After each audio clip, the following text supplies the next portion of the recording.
Podcasting from Woodstock, Georgia, welcome to Soul Solutions, a show where we overcome our fears and our limiting beliefs. I'm your host, author, and certified life coach, Terry Kozlowski. Episode 11, You Are a Unique Part of Me I Don't Know Yet.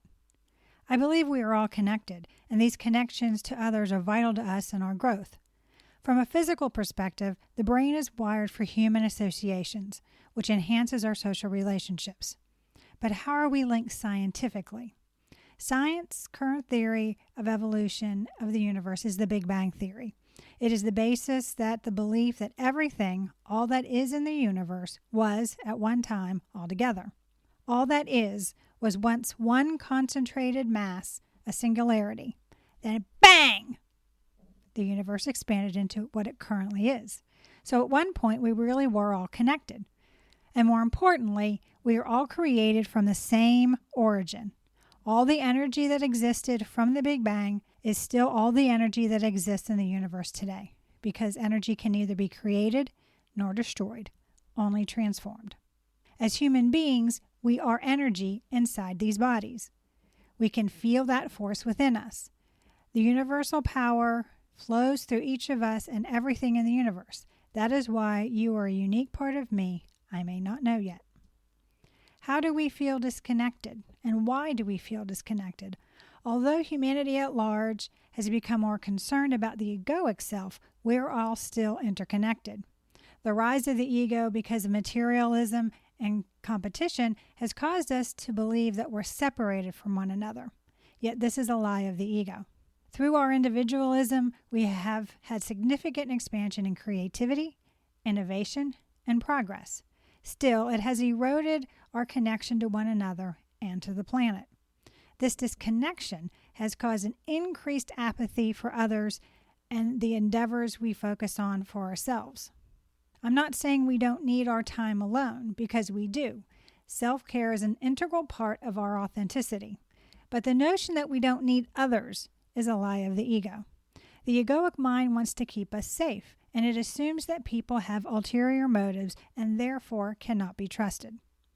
But this idea isn't necessarily accurate. We have to get to know one another to build a tribe of like-minded individuals for us to thrive.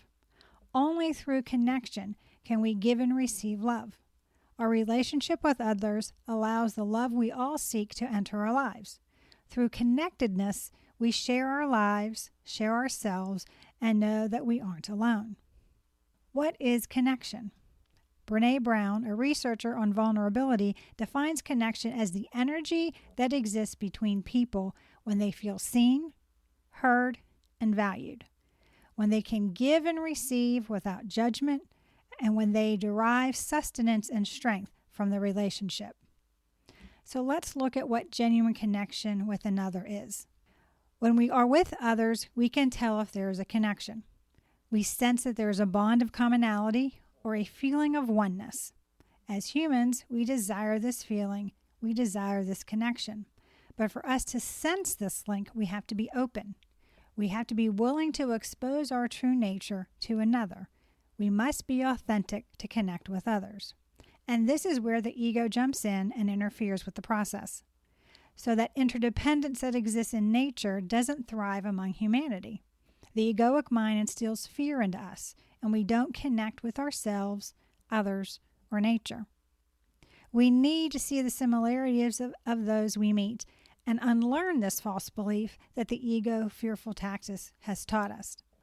We do this by moving out of our isolation and making new connections that help our collective communities.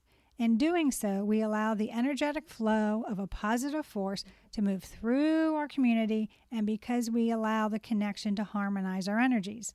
This harmonization allows us to treat one another with love instead of fear. In what ways are we connected? The universe builds us all the same. Every human has matching internal organs, requires nourishment, and lives a similar life cycle. We are all on a comparable adventure we call life.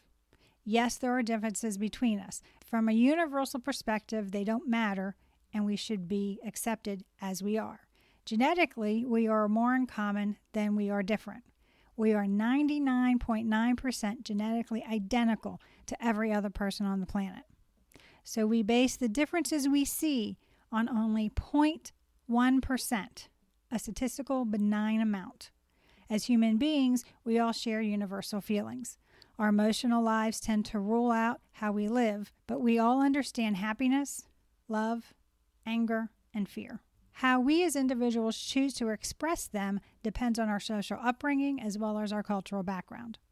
We all share this planet as our home. Each of us needs Mother Earth to provide us with clean air, nourishing foods from the soil, and fresh drinking waters to sustain us. So far, she has done so. We receive all of our needs from Mother Earth. We are one human species, a global family, each responsible for caring for our home planet. What proof is there that we are all connected? Anything we do affects others. We aren't solitary beings who can live without influencing others. The choice we make today impacts us and our families, friends, and our communities. We are all linked to one another, no matter how isolated our egoic minds try to convince us otherwise. This connectedness gives our lives meaning, gives us love, and allows us to grow. Once we see the ties we have to one another, we hold tight to them. Humans attach to things and people. This attachment can lead to suffering, but it can also lead to love and friendship. The ties become stronger when we share a similar story. These stories bond us to one another. Our connections to others actually enhances our lives. And as we improve ourselves, we can help others grow and expand their own experiences. This service to others enhances our connectedness to one another. Why are social ties needed? We think because of the internet we are more connected, but the opposite is actually true. At best, social media is a superficial bond that easily broken by unfriending someone. These weak ties give the egoic mind the idea that we have connections, but this is false.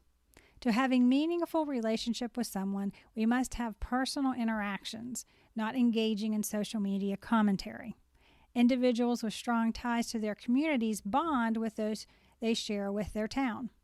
Communities with tight bonds with people fare better in times of adversity than those that don't have similar bonds.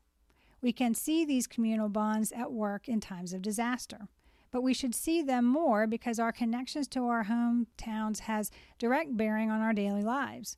Where we work, where we shop, where we worship should matter to us. We should desire that we feel a connection to these peoples and places we visit regularly. When we reach out and bond to our coworkers, the cashiers, our fellow worshipers, we expand our communal ties. None of us are perfect, but we know this, yet the ego allows us to put up barriers. Instead, let's help one another feel welcome and essential to the community at large. What ways can we connect? First, we must connect to our authentic selves, that whispers in our heart. We need to get silent to hear our soul softly speaking to us. By connecting with our true nature, our natural selves, we allow the magic to flow into our lives. This bond enables us to grow and expand. Once we connect with our true selves, we automatically see the bond with nature and with others. The next connection we need to have, of course, is with Mother Nature. All of us need to understand and respect the environment. We only have this one world, this planet, and we must take care of Earth and all the interconnected creatures that share the planet with us. Nature has time and time again showed us how it is interconnected. When one aspect is out of balance, the planet suffers. Connecting with people is as simple as showing respect for one another. Being kind to those you meet isn't difficult and shows respect to them. Listen to the people who are speaking. Smile at the person who's passing you by. Share a joke or other humorous stories to allow laughter in, which enables us to relate to one another. Connecting isn't tricky, but it takes effort on our parts because it has to be initiated. Why not be that special someone that reaches out to another? How does connection improve our lives? Through our bonds, we can transcend conflicts. When we see our similarities, we recognize ourselves in one another. We see our disagreements as futile. We can choose to rise above the egoic fear and see what we are, one connected being. All of our adversaries are merely a part of us we haven't gotten to know yet. The ties that bind us together are what allow the flow of love. We cannot love in isolation. Humans need touch, communication, and meaning in our lives. Through connection, we share our humanity with one another. But we cannot have any of these if we isolate ourselves. All of these human needs come through connection. We must touch, we must communicate, we must share. If we are lonely or feeling unloved, it's because we choose to disconnect ourselves from the love that always surrounds us. Through forgiveness of others and ourselves, we can reconnect with others.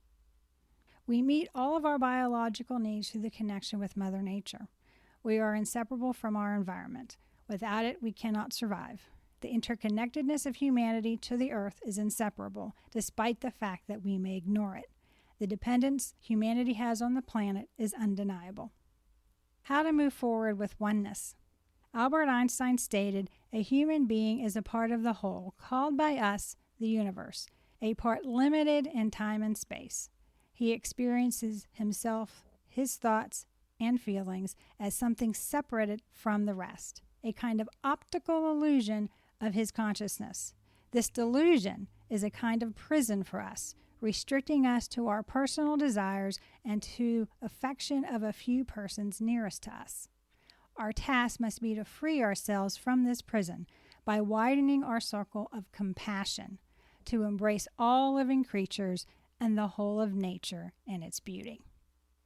Our natural state with the world is one of connection. We are connected to one another. The oneness means that we are never alone, despite what the egoic mind says. The problem we have is that we believe the ego's lies and that something separates us from everything else. Our consciousness was one with the universe, and as we recognize our connectedness, we allow the duality to slip away and oneness to take hold. Together we can overcome our conflicts because we have more similarities than we have differences. Remember, 99.9% of our genetic essence is the same as everyone else's on the planet. When we live from a place of oneness, we allow peace and love to be how we respond to others. As we become more conscious of how we are all connected, we allow ourselves to replace duality with oneness and live a more peaceful and loving life. Do you need support to help you see the connection you have with others? Do you want a strategy to help you overcome the ego's limiting beliefs and live a successful life? If so, please contact me at terrykozlowski.com and we can put together an action plan for you to create the life you desire. Please join us next week as we discuss how fear is the ego's normal state, but how together we can overcome it.